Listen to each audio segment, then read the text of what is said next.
Hi everyone, welcome to my channel Know About Politics। आज आप सोच रहे होंगे कि ये हेडिंग क्या लिया है मैम ने। तो आज मैं एक जर्नल टॉपिक पे बात करने जा रही हूँ। जल्दी ही मेरी 12th क्लास की बुक जो है स्वतंत्र भारत में राजनीति, इसमें मैं वीडियो डालूंगी। बीच बीच में 10th और 11th की भी डालती रहूँगी। 10th की क्योंकि 11th का भी क्लास जो है वो लेट है, तो बीच में 12th और 10th दोनों की डालूंगी। आज मैंने एक जनरल सा टॉपिक लिया कि ऐसा क्या करें कि आसानी से उत्तर याद हो जाए बस। तो ये प्रॉब्लम्स हर स्टूडेंट की होती है, तो इस पे मैंने सोचा कि बच्चों से थोड़ा डिस्कस किया जाए, और मुझे उम्मीद है कि इससे आपको फ़ायदा होगा इस वीडियो से। तो चलिए देखते हैं इस वीडियो में क्या है।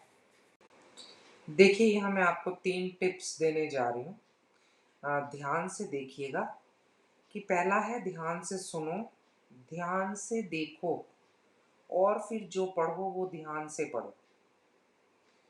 ठीक है? और फिर एक और भी है, जब भी लिखो ध्यान से लिखो। चलो हम 3 टिप्स को यहाँ पर डिस्कस करेंगे, क्योंकि इसके पीछे जो है एक बहुत बड़ा रीज़न है। हमारा दिमाग एक कंप्यूटर है। जैसे हमारे सामने एक मशीन पड़ी है जिसका नाम कंप्यूटर है, हम जो उसको कमांड देते हैं वो वही करता है। तो हम जो है हम देयर आर टू सोर्सेस जिनसे हर बात हमारे दिमाग में जाती है। जो भी हम सुनते हैं और जो भी हम देखते हैं, हमारी आईज और हमारे ईयर्स। लेकिन इसमें एक शर्त है, सही कमांड। जो भी हमारी आंखें देख रही हैं वो फीड हो रहा है, जो भी हमारे कान सुन रहे हैं वो फीड हो रहा है। इसीलिए हमारे स्कूल्स में जो है वो लर्निंग मेथड्स में आता है, टीचिंग लर्निंग मेथड्स में आता है कि टीचर बोल के बताएगा, फिर ब्लैक बोर्ड भी यूज करेगा, क्योंकि लिखा हुआ भी हमारे दिमाग में फीड होता है और टीचर के द्वारा बोला हुआ भी हमारे दिमाग में फीड होता है। तो हम इन चीज़ों को आइए डिटेल में करते हैं थोड़ा। देखिए, जैसा मैंने आपको बताया कि जो भी हम सुनते हैं वो सब हमारे ईयर्स के थ्रू, कानों के थ्रू हमारे दिमाग में फीड होता है। तो हम सुने कैसे, क्या टेक्निक है? अम, ये सब चीज़ें हो रही हैं कि आपको याद आसानी से कैसे हो, उसके पीछे पहले के स्टेप्स हैं। आप एकदम से बैठोगे किताब लेके पहले लेसन से ऐसे बॉडी हिला हिला के करने शुरू करोगे तो कुछ समझ में नहीं आएगा। एकदम से ऐसा नहीं आएगा। वो भी मैं आपको आगे टेक्निक बताऊँगी कि आपने सामने क्वेश्चन खोल लिया, अब इसको याद कैसे करें। तो पहले इसके दूसरी बातें इसके बारे में जान लेते हैं। अ, हमने जब टीचर पढ़ा रहा है या आप कहीं पे वीडियो देख रहे हो, या कहीं से भी जो है वो आप सुन रहे हो कोई चीज़, तो आप उसको ध्यान से सुने प्लीज़। आपका ध्यान इधर-उधर नहीं, क्योंकि देखिए देखिए ना, लर्निंग का फर्स्ट प्रिंसिपल है फोकस। जब तक आपका फोकस नहीं होगा, आपकी लर्निंग अच्छी नहीं होगी। फोकस से अगर हम देखेंगे और सुनेंगे तो ये होगा। तो हम जो भी चीज़ जो भविष्य में हमने याद करनी है, वो हमारे सामने कोई बोल के समझा रहा है हमें, तो हमने उसको ध्यान से समझना है। इस चीज़ की टेंशन नहीं लेनी कि वो हमें थोड़ी देर बाद भूल जाएगा, बोरिंग लग रहा है। नहीं, आपने अपने दिमाग को कमांड देनी है कि यस, ये मुझे सुनना है। मैंने बताया ना आपको, जैसी कमांड आप दोगे दिमाग को, वो वैसे ही बिहेव करेगा, क्योंकि वो एक मशीन है जो आपके अंडर काम कर रही है। उसको बोलो कि मैंने ध्यान से सुनना है तो सुनेगा। अगर आप उसको कमांड दोगे, काटा मार दोगे पहले ही, तो वो कभी ध्यान से नहीं सुनेगा। तो इसलिए दिमाग को कंट्रोल करना the second principle of learning. पहला फोकस, दूसरा जो है वो दिमाग को कंट्रोल में करना है आपने। वो फोकस और थिन लाइन डिफरेंस है दोनों में। तो अगला चलते हैं हम। अब हम देखने में क्या टेक्निक यूज करें। देखिए, जैसे कानों से दिमाग में चीजें फीड होती हैं, ऐसे ही आंखों से होती हैं। जो भी कुछ हमारे सामने जो हम देखते हैं वो दिमाग फीड करता है। यहाँ पर भी आपने दिमाग को पॉजिटिव कमांड देनी है।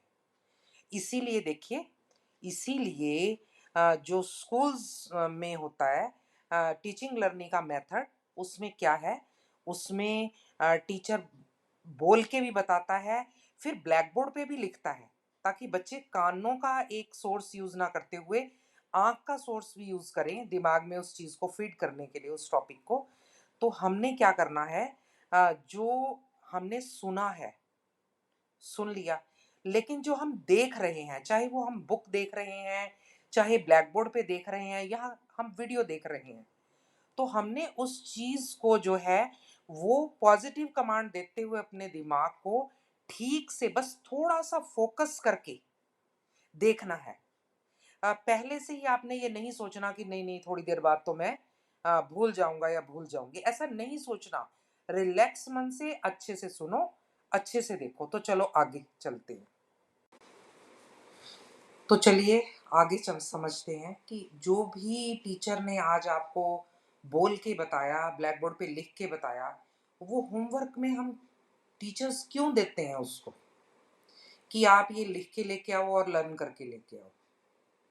देते हैं ना? तो उसके पीछे एक बहुत बड़ा रीज़न है, एक टेक्नीक है। आपने जो भी देखा, आपने जो भी सुना, उसको घर जाकर ध्यान से पढ़ना, क्योंकि बुक्स हैं आपके पास, आप करोगे। जब भी आप पढ़ रहे हो उस चीज़ को ध्यान से, या एक बात और हो सकती है, मान लो कि आपको रिटन वर्क मिल गया, आप पहले रिटन वर्क कर रहे हो, ठीक है? तो आप जो भी कुछ लिख रहे हो, उसको ध्यान से लिखो।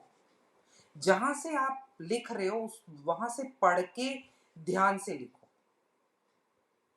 तो उससे क्या होगा, आपको मोर देन 50% वो चीज़ें तो उसी दिन याद हो जाएँगी, चाहे वो क्वेश्चन्स हैं, चाहे टॉपिक है, चाहे कोई एस्से है, किसी भी विषय का कुछ कुछ भी है टॉपिक, तो आपको वो 50% तो उसी टाइम ही लर्न हो जाएगा। बिना किसी बोझ दिए दिमाग पे, बिल्कुल रिलैक्स होके आपने तीनों चीज़ें करनी है। बस सुन लो ध्यान से, देख लो ध्यान से, ठीक है? जितना याद रहेगा, रहेगा, नहीं रहेगा तो उसके आगे बहुत मेथड है ना, रिवीज़न भी तो होती है, वो टेंशन नहीं लेनी। बस घर आके जब आप होमवर्क करोगे, ध्यान से पढ़ो, जहाँ से भी आपने लिख के अपने देख के लिखना है अपनी कॉपी पे, और उसको ध्यान से लिखो। लिखते वक़्त देखो कि आप लाइन क्या लिख रहे हो? क्या क्वेश्चन था? क्या मैं लाइन लिख लिख रहा हूँ या लिख रही हूँ? तो चलिए आगे देखते हैं। अब हम देखेंगे कि एग्ज़ाम आ गए हैं। तो अब हमने जो भी कुछ याद कर रखा था, उसके लिए एक टाइम टेबल हम ज़रूर बनाएँ। हमने हमारे पास अब फ़ोकस भी है, हम उसको ध्यान से चीज़ों को समझ भी पा रहे हैं, अंडरस्टैंडिंग भी हो गई है हमारी, ठीक है? हमने उसको रिवाइज़ भी कर लिया। अब एग्ज़ाम आ गया है, एग्ज़ाम में क्या करें? एक टाइम टेबल बनाएँ। वैसे तो देखिए, रूटीन लाइफ़ में ही, रूटीन डेज़ में ही एक प्रॉपर टाइम टेबल जो है वो ज़रूर होना चाहिए हर स्टूडेंट का। वो घर जाए, कौन-सा विषय वो जो है वो कितने टाइम कब से कब तक करेगा, ये होना चाहिए। तो चलिए उसको छोड़ के अब आते हैं, मान लो आपका जो है वो हाउस टेस्ट ही आ गया कोई, क्लास टेस्ट आ गया, सेट आ गया, तो आप टाइम टेबल बनाइए।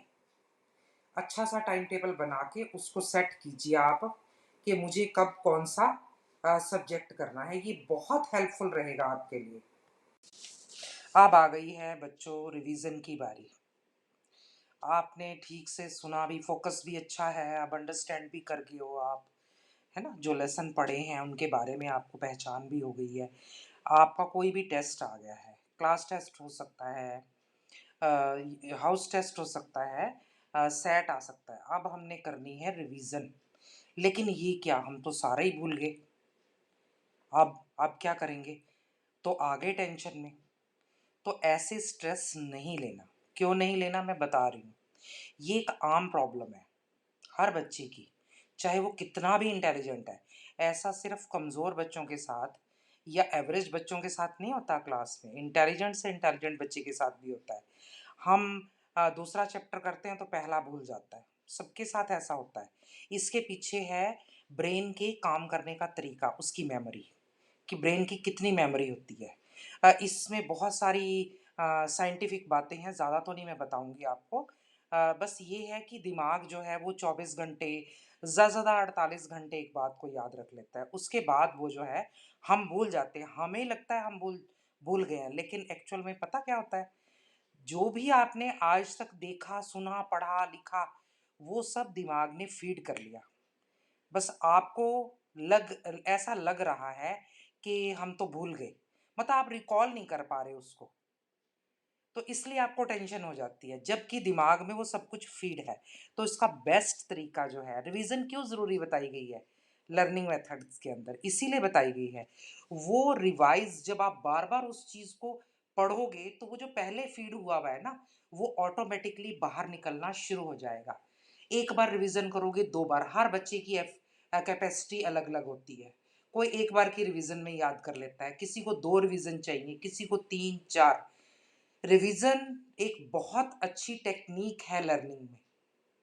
Focus, understanding and third is revision. आप जैसे जैसे रिवाइज करते रहोगे, वो चीज़ें जो हैं आपको रिकॉल होती चली जाएंगी, आपको याद आती चली जाएंगी। तो रिवीजन जो है वो आपने स्ट्रेस नहीं लेना कि भूल गया मुझे तो सारा कुछ, नहीं। आप रिलैक्स होके ये सोच के कि सब कुछ मेरे दिमाग में पड़ा है, बस उसको निकालना है मैंने। तो चलिए आगे चलते हैं। तो चलिए अब देखते हैं कि रिवीजन करनी कैसे है। प्लानिंग, प्लानिंग के साथ आपने रिवीजन करनी है। ये नहीं कुछ भी उठाया, कुछ भी पढ़ना शुरू कर दिया, ठीक है ना। आप प्लान करोगे पहले उसको। फॉर एग्जाम्पल 5 लेसन थे आपके, उसमें से 3 आपको अच्छे से समझ में आए थे, और एक उसमें थोड़ा आता है, थोड़ा नहीं आता, और एक तो इतना बोरिंग था और इतना टफ था कि हमें आया ही नहीं वो। तो हमने प्रेफरेंसेस में वो वाले 3 जो लेसन हमने अच्छी तरह किए वो करने हैं। ये क्यों? कई आम तौर पर ऐसा होता है कि हम टफ वाले पे लगे रहते हैं। वो कई बार तो सक्सेसफुली हम कर लेते हैं उसको याद, लेकिन कई बार वो याद नहीं होता, और इस चक्कर में जो आपको याद थे वो भी आप रिवाइज नहीं कर पाते। तो वहाँ आपका जो है वो लॉस हो जाता है मार्क्स में। तो इसलिए जो आपको आता है पहले वो करो। ऐसे ही अगर एक लेसन मान लो आप कर रहे हो, ठीक है, एक लेसन आप कर रहे हो, मान लो जो 3 लेसन आपको अच्छी तरह आते थे उनमें से एक लेसन ले लिया, उनमें भी देखो आप यही टेक्निक उसमें अपनाओ कि उसमें कौन से क्वेश्चन आपको आसान लग रहे हैं और कौन सा पार्ट उस लेसन का आपको डिफ़िकल्ट लग रहा है, और कौन सा ठीक ठीक है। पहले नंबर पे जो आपको आता है वो, फिर थोड़ा थोड़ा 50-50 वाला, और फिर लास्ट में टफ। अगर वो रह भी जाएगा तो कम से कम आप पहले वाला लेसन तो याद हो जाएगा ना।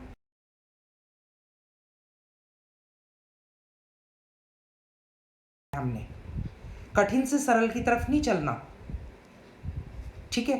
तो आप जो है अच्छी सी प्लान बनाइए इस तरह से, सरल से कठिन की ओर वाली, और फिर आप रिवाइज करना शुरू कीजिए। तो चलिए अब हमारी अच्छी सी प्लानिंग हो चुकी है। अब हमने क्या करना है, हम एक एग्जाम्पल लेंगे एक लेसन का। कोई भी एक लेसन उठा लीजिए, जो आपने सबसे पहले करना है वही, प्रेफरेंस वाइज जो आपको सबसे अच्छी तरह आता है वो सबसे पहले करो। क्योंकि वो आसान है, हमने सरल से कठिन की ओर जाना है ना। तो आपने क्या करना है, उस लेसन को लेके उसका जो सबसे आसान क्वेश्चंस है उनको मार्क करो, और उन आसान क्वेश्चंस में से पहला क्वेश्चन ले लो कौन सा करना है। उसको आपने सीधे याद करना नहीं शुरू कर देना, रटना शुरू नहीं करना, क्योंकि रटने से कोई भी चीज़ याद नहीं रहती ज़्यादा देर के लिए। आप क्या करोगे, पढ़ोगे, सिंपल पढ़ोगे विदाउट एनी स्ट्रेस। आप पढ़ोगे उसको, रीडिंग ले ली, मान लो 6 लाइन का था वो आंसर, 2 लाइन तो आपको रीडिंग लेते ही आ गई। उसके बाद आप सेकंड रीडिंग लोगे और ध्यान से, 2 लाइनें और आ जाएंगी। उसके बाद 2 लाइनों के बराबर ऐसा मटेरियल भी उस आंसर में हो सकता है जो आपको डिफिकल्ट लगता हो, उसको नोट डाउन कर लो। कोई डेट हो सकती है, कोई टर्म हो सकती है, कोई इक्वेशन हो सकती है, सब्जेक्ट के अकॉर्डिंगली कुछ भी, कोई स्पेलिंग्स हो सकते हैं लैंग्वेज के। तो आप उसको अब नोट्स बनाइए, एक अलग से पेज या कॉपी, एक फाइल बनाइए, लेसन नंबर लिखिए, क्वेश्चन नंबर लिखिए आप, और उसमें जो चीज़ आपको डिफिकल्ट लगी, देखिए ये बेस्ट मेथड है। बजाय आप अंधेरे में तीर मारने के, आप वो चीज़ें निकाल लो ना जो हमें नहीं आ रही, और फिर उन्हीं को लिख लिख के याद करना है।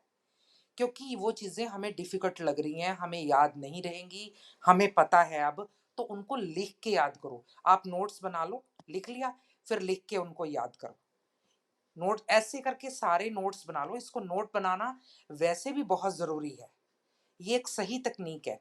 नोट्स बना लो, नोट्स बना के फिर उनको याद करो।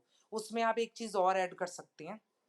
आपने तो डिफ़िकल्ट चीज़ें तो कर ली ना नोट, आप उसमें ये भी कर सकती हैं, फिर अगर अच्छे से नोट्स बनाने हैं, आप शुरू का पॉइंट उस लेसन में पहली 2 लाइनों में उसका निचोड़, 1 या 2 वर्ड में, फिर अगली लाइन का 1-2 वर्ड में, ऐसे करके लाइन वाइज़ उनको लिख लो कि इस आंसर में सबसे पहले हमने क्या लिख किसके बारे में लिखना है, फिर किसके बारे में लिखना है, फिर किसके उसी में 2-3 पॉइंट ऐसे होंगे जो आपको याद नहीं हो रहे अच्छी तरह, उनको लिख के याद कर लो। तो इस तरह से नोट्स बना लो आप। तो लो जी हमारी प्लानिंग भी हो गई, हमने नोट्स भी बना लिए। अब बिल्कुल लास्ट में हम जो है एक बार उसकी रिवीजन कर रहे हैं। तो आपने उसमें क्या करना है, स्ट्रेस फ्री होके आपने उसकी रीडिंग लेनी है। टाइम को ध्यान में रखना है कि कल जैसे आपका टेस्ट है, तो आपने टाइम का ध्यान रखना है कि इतना इतना टाइम मैंने देना है और नया कुछ भी नहीं करना। एग्जाम से एक टेस्ट से पहले एक दिन पहले नया कुछ भी नहीं करना। जो चीज़ें आसान थी वो अब आपको आ गई हैं, जो 50-50 थी वो आपने पढ़ ली हैं। हो सकता है वो क्वेश्चन आ जाए जो आपने अच्छे से आपको आ गया अब, यानी कि अब 50 से ज़्यादा आप आपकी तैयारी थी। और हार्ड वाला आपने एक जस्ट आपने रीडिंग ले लेनी है, जितना समझ में आ गया ठीक है, नहीं तो नया कुछ नहीं करना। एग्ज़ाम से पहले आपके पास देखिए टाइम टेबल भी है, आपके पास प्लानिंग भी है, आपके पास नोट्स भी हैं। अपना आराम से सब चीज़ें बंद करिए और आराम से पेपर देने जाओ। तो गाइज़ इस वीडियो में इतना ही। उम्मीद है कि आपको ये वीडियो पसंद आई होगी और आपके लिए यूज़फुल भी रहेगी बहुत। तो ऐसी उम्मीद करते हुए मैं जल्द ही मिलूँगी आपको अपनी नेक्स्ट वीडियो में। एक वीडियो एग्ज़ाम में जाकर अटेम्प्ट कैसे करें वो उसकी भी कुछ टेक्निक है, उस पे भी कभी वीडियो बनाएँगे। तो नेक्स्ट वीडियो से पहले मैं आपसे ये कहना चाहती हूँ कि आप मेरी तब तक वीडियो को लाइक करें, शेयर करें, सब्सक्राइब करें इस चैनल को और बेल आइकॉन का बटन दबाना नहीं भूलें। Thank you for watching.